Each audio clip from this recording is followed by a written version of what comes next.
I'm back as well. Podcast. Yes, Mike is back, feeling better. Yes, much better. Much? Well, that's normal. Yeah. But yeah, we're back. Before we hop into the episode, announcements. The community, the Poly plus Amor community equals community. I don't know. Community equals community? It's community. Yeah, the Poly plus Amor community. I need to force it. is it's alive and kicking. It is here. So yeah, if you are interested, the link is in the show notes. Come meet some other people and chat and get to know us and let us know what it is that you want out of the community and or what kind of meetup you'd be interested in, because that's kind of the next step. Yep. Yeah. So it's up and running. Come join that. And then the other thing, just for now, is I am doing one-on-one sessions. So if you are like, new to polyamory or not really sure if it's right for you, or maybe you're just struggling with like how to set boundaries or create rules, or, talk to your current partner about, opening up a relationship. That's what I'm here for. I'm here to help you through it because I know I've been through it. It was difficult, and I don't want it to be as difficult for you as it was for me. So, yeah. Yeah. Yeah. Nothing to say? No. Okay. That's kind of it for now. So let's get into the episode.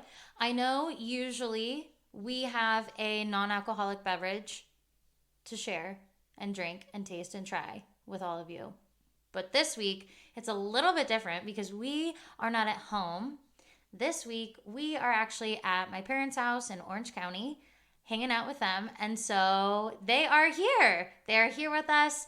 They are the very first guests we've ever actually had on the podcast. We've never had guests before. It's always just been you and me.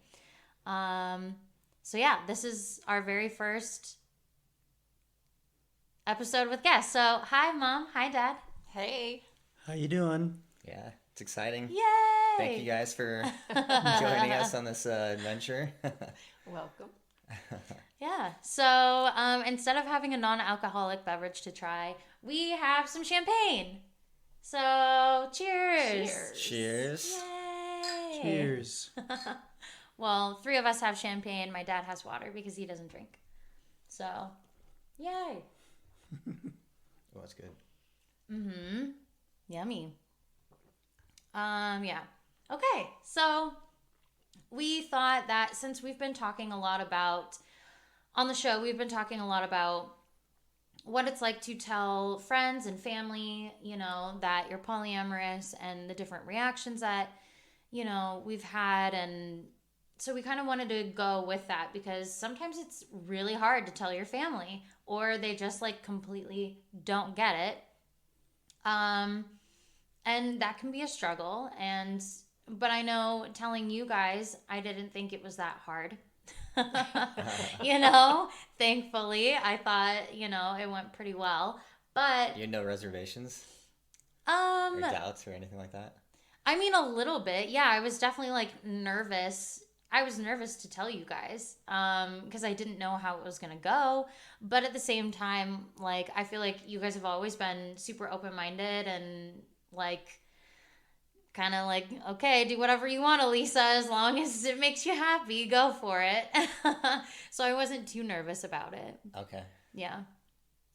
But yeah, I mean, but there still was, because like I don't know, I didn't know what they were gonna say. Yeah. There's always that.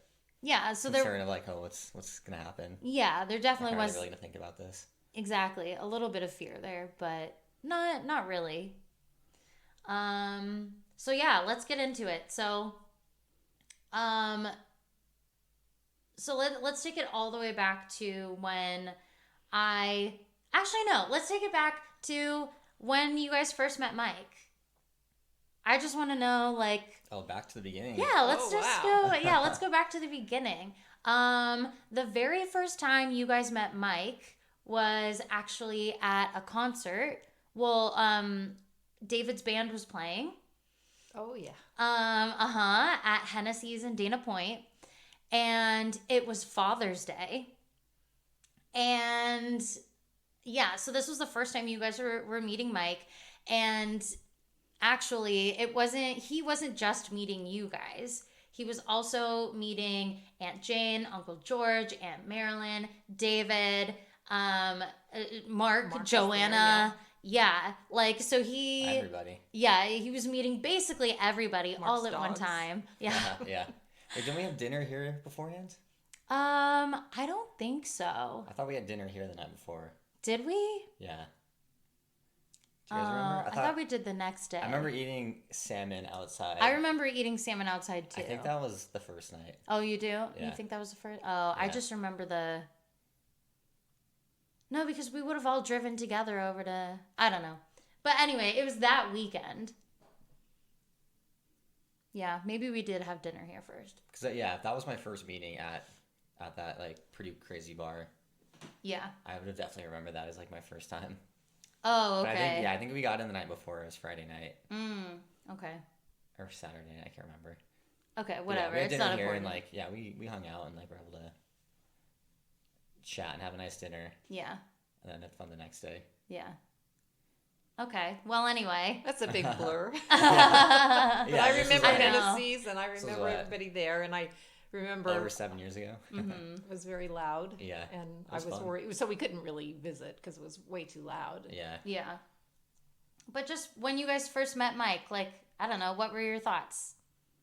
I always loved Mike. I always thought he was great. Thank you, Ramona. I never had reservations. Yeah. No. Oh, right off the bat, he was a UCLA grad. What else could the guy say? Yeah. Had that in. Yeah, that was great. Yeah. Yeah. We've enjoyed Mike right from the very start. Yeah. Oh, thank you guys. And it's not just because you're sitting here. Yeah. No, I mean, it was always really easy. You know, I thought from, the very beginning. Okay. So great. You guys were like, okay, Mike's a cool dude. So then fast forward a year and a half later, that's when I cheated on Mike. So I know, Mom, I told you like right away. And we went to the zoo. We went to the San Diego Zoo that weekend. And so, yeah, like, just what were your thoughts about, like, when you both found out that I had cheated, what did you think was going to happen with our relationship, and what was that kind of like? Well, from a parent's perspective, when you first called and said you were coming over, I knew something wasn't right because that was out of character for what was going on. Yeah. So we worried the whole time waiting for you to get here, what that was all about. And then finally you broke down and told us, and my thoughts to myself were, what in the hell did you do that for? Why would you do that? Of course, I can't say all that to you because you're brokenhearted. You are just so torn. But I'm like, well, what made her? What? Yeah. How? Why? So that was my first thoughts, you know. And then I didn't see how you guys would probably withstand that. Yeah. So I was surprised that you did. Yeah. And pleased. Surprised. Yeah. Yeah, and I mean, I get it. It, like, in the moment, of course, you're, like, just trying to help me through something. But in your mind, you're like, what the heck? Why? Yeah, because it didn't make good sense, because I knew you loved Mike. I knew you loved him. Yeah. So why would you do something like that? Yeah. Yeah, it was a total shock. Yeah. Yeah. And then just the whole scenario, and then him wondering, and then thinking, finding where you were, and just, you weren't around, but just that whole craziness. Yeah. Was just like, oh my gosh, you really put him through it, girl. Yeah. Yep. Well, unfortunately, I don't remember that moment that well. Yeah. My recollection is that I found out much later than she found out. Yeah. Well, because you had something going on, so she and I went to San Diego, had our time together, let her process what the heck she did and what was going to happen, and just come to terms with it, because she was a mess. Yeah, I'm not even sure you were here. No, and then I think it was after the Actually. fact I told you. Okay. Yeah. Okay. Okay. Yeah. That makes sense because I don't remember, you ever coming over and both of you ever coming over and telling us, and I'm sitting here saying, wait, how come I don't remember this at all? Yeah. I don't think you were here that weekend, or I don't know, something, but Or because coaching or something. Yeah, I think so, because we went to the zoo, just the two of us, that weekend. Yeah. Okay, but so basically your thoughts are like, yeah, you couldn't see how we were going to stay together. And then I sent you home back to Mike to figure out what you guys were going to do. Yeah. Yeah, but you didn't think we would stay together, and also it didn't make sense to you, is what you're saying. Like, Right, because I knew beyond a doubt that you loved Mike, Yeah. and you didn't even know why you did what you did. yeah. I mean, you knew that you had that attraction for that person, but Yeah. but you knew that it was for where you guys were, that it wasn't the right choice. Yeah. And that you had hurt Mike. Yeah. Yeah, none of it made sense Yeah. to anybody, including me at the time. Yeah. Okay. Yeah, and I remember being surprised and a little shocked and thinking, well, I hope they work this out. Yeah. And the way I remembered it was after the fact, and I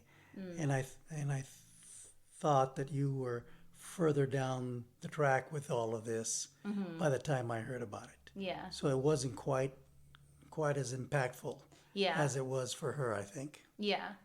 Yeah, because Mom found out more like in the moment, and you found a little bit more like afterwards. Yeah. Okay. Because, I mean, I think after it happened, you came here. Yeah. And so you were raw. It was fresh. Yeah, it was actually that very first weekend. So like as soon as it happened on a Wednesday night. Thursday, Mike and I, that's when I was like, yeah, I cheated on you, and we didn't really know what to do. And then that very same weekend, we actually went to San Francisco.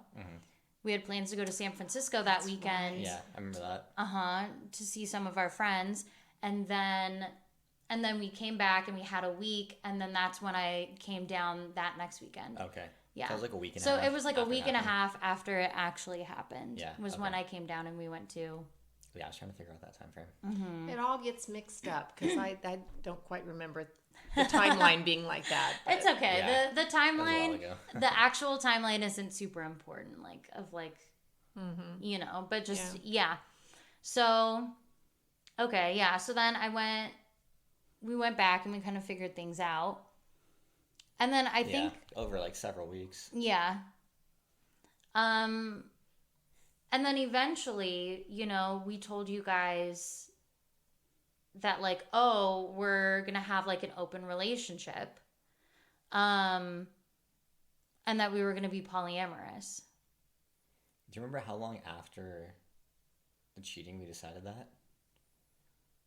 We decided it very soon after. Was it like a couple weeks? Like 2-3 weeks? Yeah. I think so. Yeah. I knew. So we had decided that we wanted to have an open relationship. We wanted to be able to see other people, and decided that polyamory was probably the best fit. And we actually decided all of that relatively quickly. But then we still had to that was kind of like the initial thought of like, well, maybe polyamory is right for us. But then we still had to kind of let that sink in a little bit and talk about it more. And the more we talked about it, the more it kind of solidified as like, yes, this is the right choice. Yeah. You know? Yeah, it took time for it to settle in. Exactly. We had, like, make the decision, and yeah, it was just And then all the readily apparent. I remember all the decisions around it too that you had to make, you know, about agreements that you had to come to. yeah, we came up with our main rules and trying to, like, hash out some of the details. yeah. Yeah, so I mean, it took us some time to really figure out all of like the details around like, oh, okay, so then what are our rules, you know, and boundaries that we set around our relationship, even though we are going to have an open relationship and that kind of thing. So that took some time. And so, yeah, I don't really remember the timeline exactly, but then eventually, right, we told you guys that like we decided to have an open relationship, that we were going to stay together and have an open relationship and be polyamorous. And I think the way I remember it is then you did spend about 2 weeks still working it out, because when I was so curious and asking you about it, and you'd say, we're still working on it, we're still working on it. Yeah. So that gave me hope that you guys were serious about it and we're going to come to a good final decision and boundaries, because you weren't just flippant about, okay, so now we're going to be polyamorous. Yeah. You were really doing the work behind it. Yeah. Yeah, it took us a lot of time to like, we did a lot of like talking about it before we decided that like, that we were like for sure going to be polyamorous. Yeah, we kind of just like hypothetically played it out, like, oh, how would this look? It's almost like you have to, like, you know, create like we talked through a bunch of different scenarios, like a future like possible lifestyle, like how would this actually play out, like how would dating look, or you know, like how much time do you think we're going to spend like pursuing other people. And it's really just kind of talking through all those details and like seeing where each of us stood. So it's not a quick and easy decision. It's something that, you know, everyone has to go through on their own with their significant other and figure out. Because like, we didn't see eye to eye on everything. No, and it shouldn't be a quick and easy decision, you know? Yeah, but I mean, it seems like you should be taking the time. Yeah. I think people should take the time. But it could seem like a quick and easy solution, but to actually make it like viable and, you know, like right for most people, you do need to spend that time like really thinking about it. Yeah, and so that's what we did. So tell us about like the first time you guys heard, you know, when we told you. I think it was just me. I think I just told you guys. I don't even think Mike was here. I don't think I was. I don't remember it. Yeah. I can't remember that exact conversation. Yeah. I remember you had a book that you left that I could read, and it took me a long time to just decide I wanted to read it and understand it, and it was very good. I'm glad I did. Yeah. But I can't remember the exact day or the situation. Yeah. It's just a blur. Yeah, and I mean, because it's been some time, you know, that was a few years ago at this point. So it's okay. You don't have to remember the exact conversation. But, the book that I gave you was The Ethical Slut. But just like, what were your sort of like initial thoughts when, you know, I told you that, Mike and I are going to stay together, but we're also going to see other people? Well, it was a very different approach to life than we were used to. So it sounded very foreign and with a lot of potential pitfalls that I worried for you too. And can you really, really pull that off? And is it the right thing? Or why are you deciding this? And what exactly is it?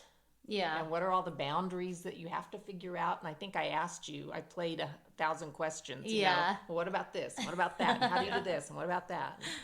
Yeah. And the book was helpful to see people that were actually living that lifestyle, and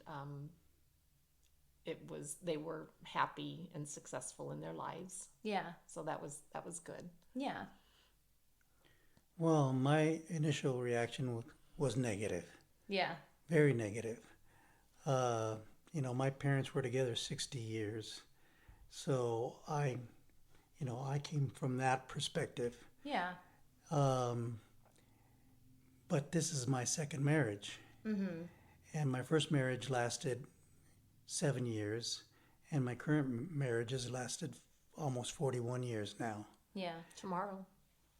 Oh, yeah, tomorrow. Tomorrow's your anniversary. That's right. Happy soon-to-be anniversary. Yeah. Thank you. So,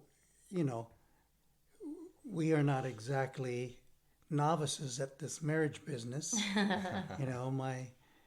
I suffered through a divorce, and I suffered through being cheated on in my first marriage, and I've learned that marriage is not a simple thing. Mm-hmm. Marriage is a complicated thing, regardless of what type of marriage you choose. And it has plenty of pitfalls. And I kept thinking to myself, okay, marriage is hard enough anyway. Yeah. Why would you do this? Why would you introduce more facets that make it more complicated and more difficult? Totally. And you're doing this voluntarily. Yeah. So my initial reaction, of course, was a negative one. I mean, you think of all the things that could go wrong. I mean, what if one person is having a relationship twice a week with other people, and the other person is only being able to do this twice a year? Mm-hmm. Would not that cause some difficulties? Yeah. Or the comparison of one person to another person all the time. Mm-hmm. Yeah. That would have to be difficult. Mm-hmm. But on the other hand, I remember when I was a teenager hearing that then the divorce rate in this country was about 50%. Yeah. Still and today, well over 55 years later, it's still about there, Mm-hmm. So marriage is not a guarantee, even when it's monogamous. Yeah. And every pitfall I can think of in any style of marriage is also a pitfall in a monogamous relationship. Yeah. And monogamous relationships have to constantly be worked on. Mm-hmm. And talked about and discussed. Yeah. And it has to be open. It cannot be the type of discussion where one or both persons get very angry and turn off, Yeah. It just has to be true communication. Yeah. And as long as there's true communication, and both of you are doing something you want, then who am I to judge? Mm-hmm. Who am I to judge? I know I love you, and I love Mike, and that's all that matters. As long as you're good to us and we're good to you, what else can a parent ask for? Yeah, and that's actually a really good point. What you said about what did you say? Like the pitfalls or the things that can be hard in relationships are the same whether you're monogamous or not. Mm-hmm. And that's the thing, that's like the big thing that I think most people don't realize. Or they like it'll be like, oh, well, what happens if you like somebody more than your current partner? Well, in most monogamous marriages that end in cheating or divorce, it's because they found somebody else they like better. So monogamy isn't the reason that people, you know what I mean? It it still happens whether you're monogamous or not. And actually, I think it happens more often when you are monogamous because you have to choose. Whereas when you're not monogamous, then you don't have to choose. So you don't really think about that as much. Do I like this person more or not? Because it doesn't matter. It doesn't matter if you like them more or not, because you don't have to choose. You get to have them both. And so I think, yeah, it's like all of the same things that people always say, well, what if this happens? Well, what if that happens? It's like all of those scenarios could still happen even if we were monogamous. So I don't know. So I think that's like a really good point that you make, Dad, because I think a lot of people don't realize that, you know? So yeah, I love that you said that. Yeah, I think, you know, a lot of marriages end in divorce because somebody's not getting what they want in that relationship and the communication's not strong enough, so they're not, yeah, you know, properly voicing that to their significant other, so they look for it somewhere else. Mm-hmm. So I think that's like, you know, that's a communication aspect, but yeah, I think for us, like, I think we kind of settled on, like, you know, polyamory being more like high risk, high reward. So yeah, you have like, it is a lot more complex and a lot more difficult because you're dealing with the whole second or even third or fourth relationship, mm-hmm. and all of the difficulties there, and you're having to balance, you know, time and feelings for multiple people. Yeah. And so that's way more complex, and mm-hmm. you know, it takes more of a balancing act, but at the same time you do get to experience all the benefits of an additional relationship. Yeah. So yeah, I mean, it's tough, but you know, that's what we've decided that we want to do, and yeah, I think we're willing to, you know, take that on. Yeah. And all of its difficulties, but all of its benefits too. Yeah, I mean, even though it may be more complicated, for us, it gives us more freedom than monogamy does. And I don't know, from every person I've ever talked to, everybody seems to like to have freedom. You know? I don't think I've ever heard somebody say, no, I don't need my freedom. You can have it. Yeah, but right? It's also like, but there's a whole ethical side part, right? Well, of course. So it's not like, oh, I do whatever I want. No. When I want, and of course, anytime we so talk about it, we're talking about doing it ethically. I think it's just like, it's interesting because it's just like the other side of the coin. Like, to me, it's no longer like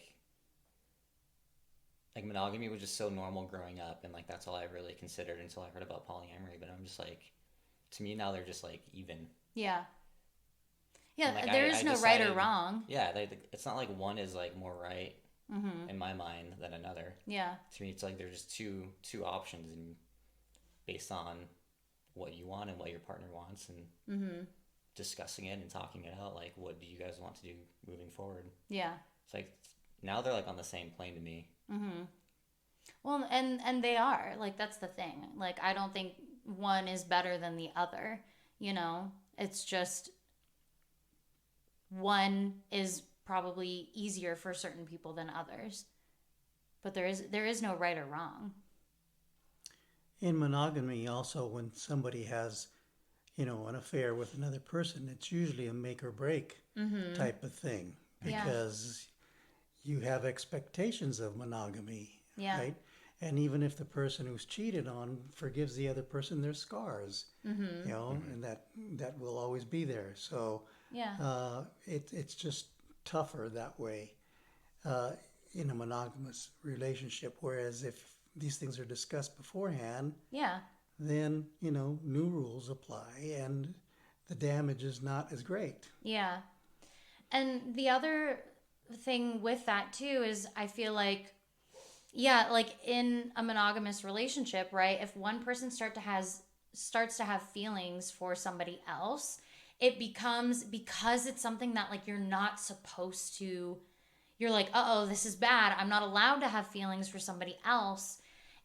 Like all of a sudden, because it's a bad thing, I feel like it gets more, you become sort of like more fixated on it. And you become like hyper aware of it and hypersensitive of it. Whereas when having feelings for somebody else isn't a negative, sometimes then it's like not even that big of a deal. You know, it's like, oh, I'm allowed to have these feelings. And so because of that, it's like, oh, well, then let me explore this a little bit. And, oh, you know what? I'm really not that into you. So whatever. Like, do you know what I'm trying to say? It's like... Yeah, I think you just hype it up in your head a little bit more. Cause you're experiencing these new feelings that you think maybe you shouldn't have. Yeah. And so oftentimes it's like, it's not like a make or break situation, you know? It could be like, oh, I have feelings for this person, cool. Let me explore them a little bit. And oh, you know what? I actually don't like this person as much as I thought I did. So, okay, that's done, whatever. Whereas when you are monogamous and that's considered wrong, it's like you almost have to make a point to be like, no, I have to stay away from this person, or I can't even let myself go there because I don't know what could happen if I do, you know? And it almost like makes it like higher stakes in a way because it's like forbidden or like not allowed or like whatever. Yeah. You know? Yeah. I don't know if I said that very well. No, you did. Yeah. I get what you're saying. Okay, so let's kind of go back. So, yeah, so Dad's initial thoughts were, this is weird. I don't think it's a good thing. And Mom's initial thoughts were, this is also weird. I don't know how this is going to play out. So you were both pretty skeptical. Yeah? Yeah. Is that fair to say? I think my initial thought was, yeah, marriage is difficult enough. Why are you complicating it? Yeah. Yeah, that's fair. Fair. Yeah, that's totally fair.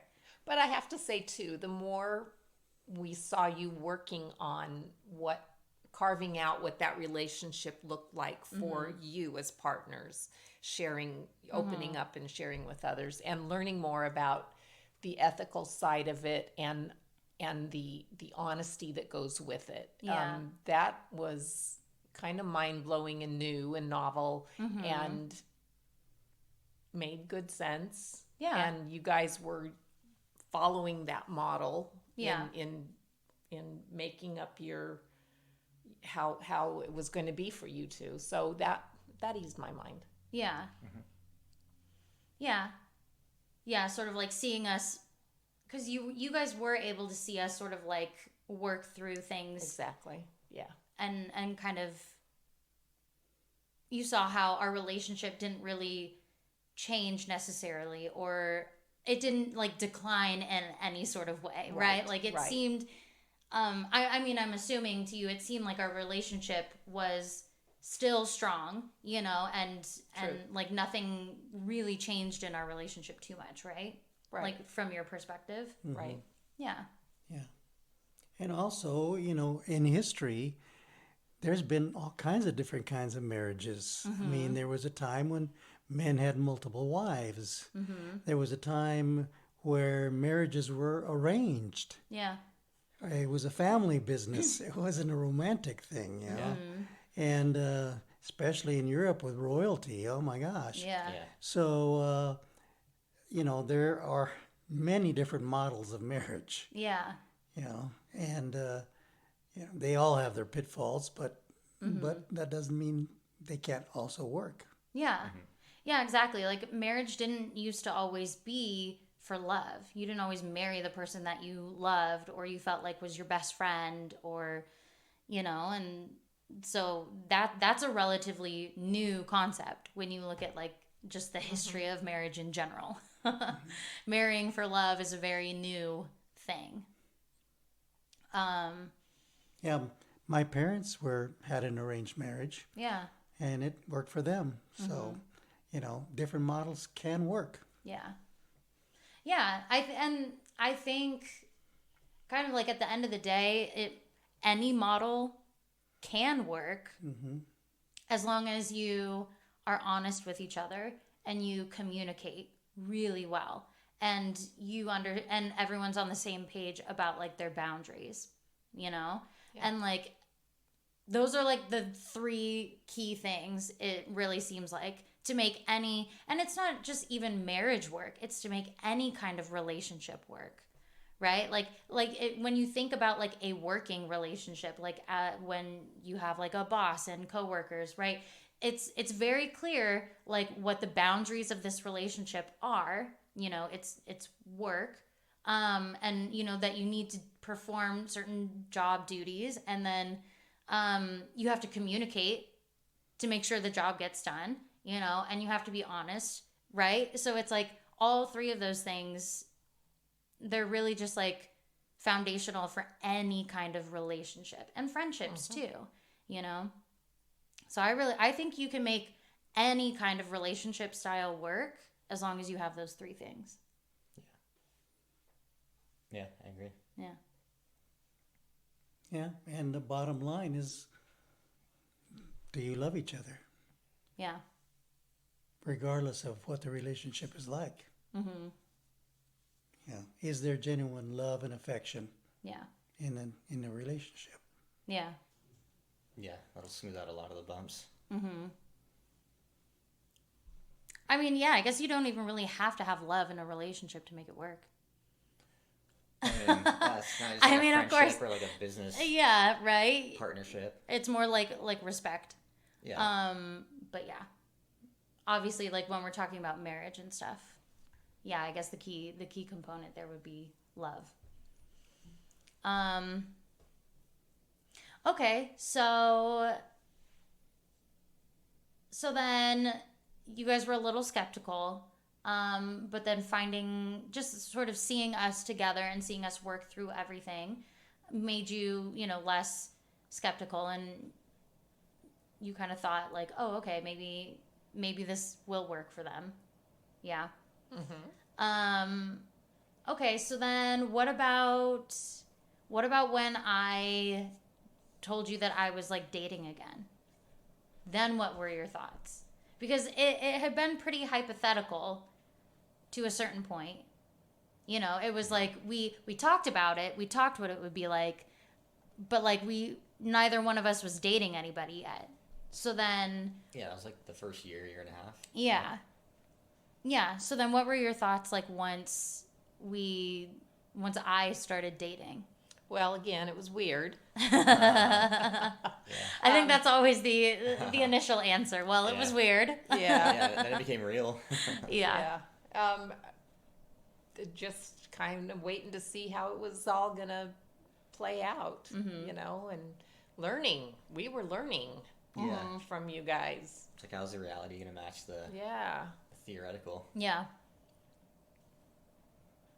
Well, sometimes, and I've thought about, this is a lot what parents must feel when they first find out that their child is homosexual. Mm-hmm.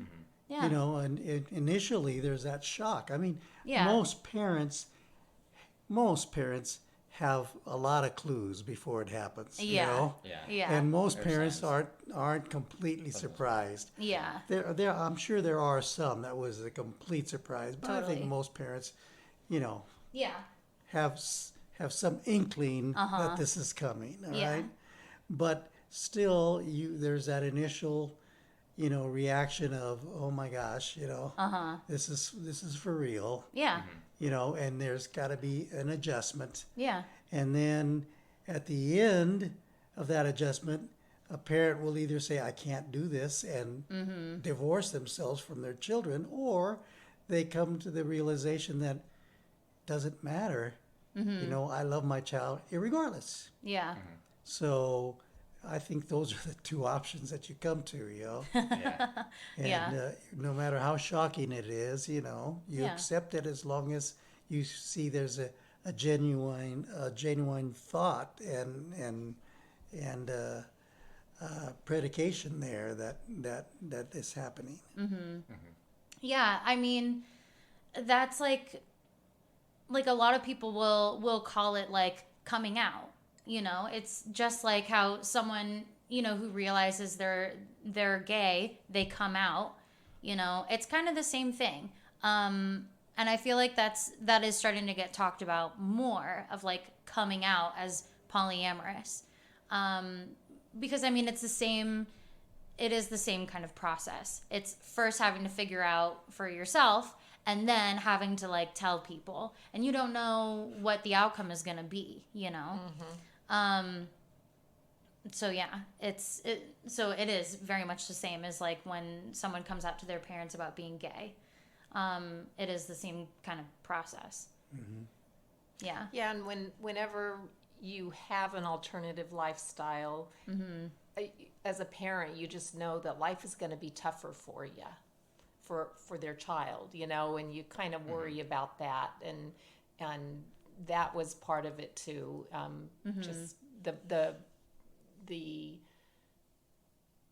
difficulties that you might face, the discrimination, you know, because you're not following the norm path, you know? Yeah. Yeah, definitely. We don't fit into the little box. Sorry. Yeah, I think deciding to be polyamorous and then telling friends and family it's along the same lines as coming out as being homosexual, but yeah, there's definitely a lot more stigma and history and religious undertones to homosexuality. Yeah, it's polyamory. Like there's a lot more there. There's more stigma there, I'd say. Definitely. So it's similar, but yeah, I think there's quite a bit of difference too at the same time. Well, yeah. Yes, it's similar, but it's also different. Yeah. But yeah, I just want to point out, like, you know, it's not exactly the same. It's not. True. It's not exactly the same, no.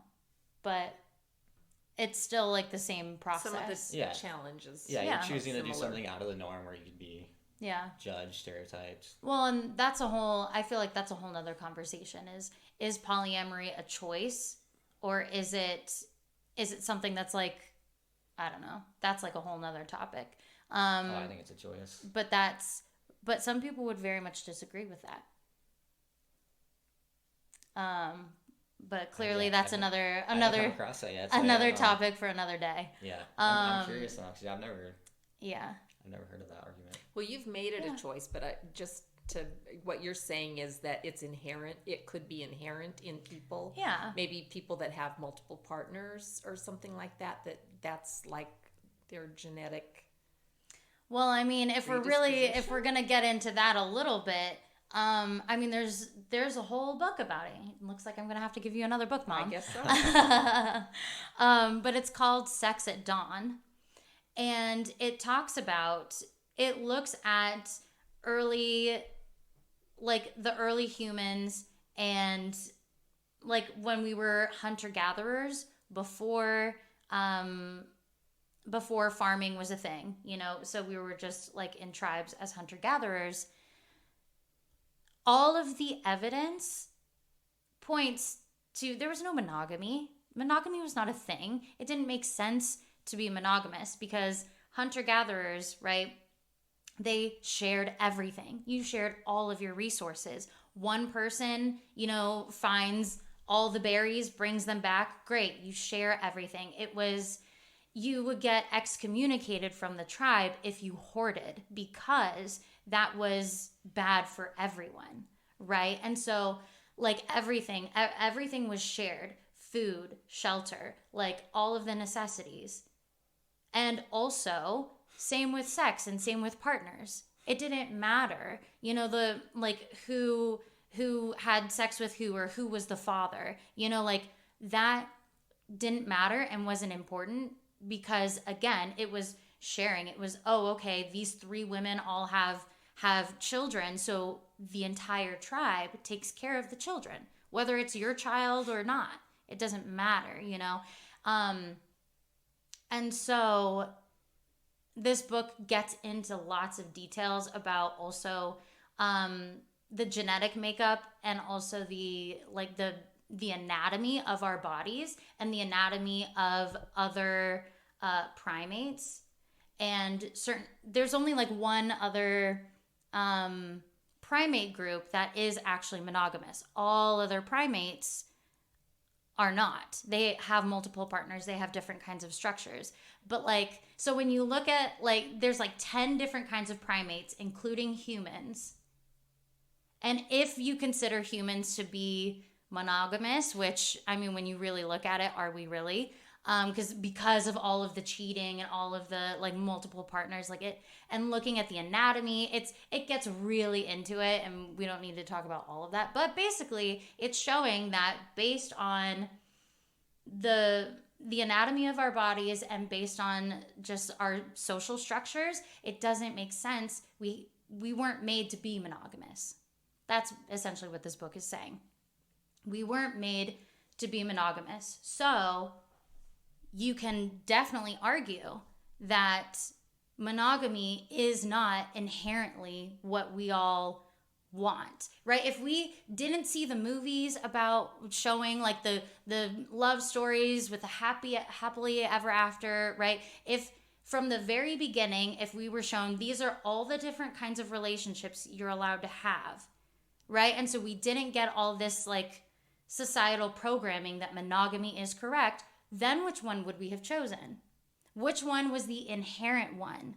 If we had had a choice from the very beginning and weren't pushed to be monogamous over anything else, would we still choose monogamy?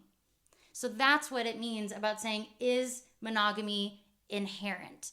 So is saying, oh, I'm polyamorous, is that a choice? Or is that already an inherent thing that once we take away all the layers of societal programming, is that the baseline, polyamory or monogamy? Very interesting. Yeah. Boom! I know. That's kind of like a... Yeah, I mean, it's a very, thought-provoking. When did our little girl become so intelligent? What? Are you saying I have not always been intelligent? She's always What happened to that little brat that used to run around? She's just running circles around you right now. I think you mean, when did I become such a philosophizer? Yes, that's exactly right. Because I've always been intelligent. Yes, this is true. But now it's like next level. I know. Both of your faces after that, you were like, whoa. Even your face, you were like, oh shit. Maybe you should read the book. Oh no, I mean, I've always been fascinated by we've what you talked told me about it from a the little book, bit more, but yeah. Yeah, I guess I never Just dropped a knowledge bomb on everybody. I never like went down to that level though. But yeah, like that's... So I think maybe once we finish reading this book, I haven't even fully finished. Boom. Knowledge bomb dropped. But the conversation is clearly not over. So yeah, I mean, Mike and I had a ton of fun having this conversation with my parents. And we get into a lot of topics that we weren't really planning on getting into. But it was so great. So the rest of this conversation will air next week. Don't worry. And we talk more about, we get into my parents' thoughts around everything I just explained that was in the book Sex at Dawn, and our thoughts and Mike's thoughts. So we go much further into this conversation. So you'll definitely want to stick around for the rest of it next week. But yeah, that's it for this week. I hope you enjoy and are looking forward to, hearing the rest of this conversation next week.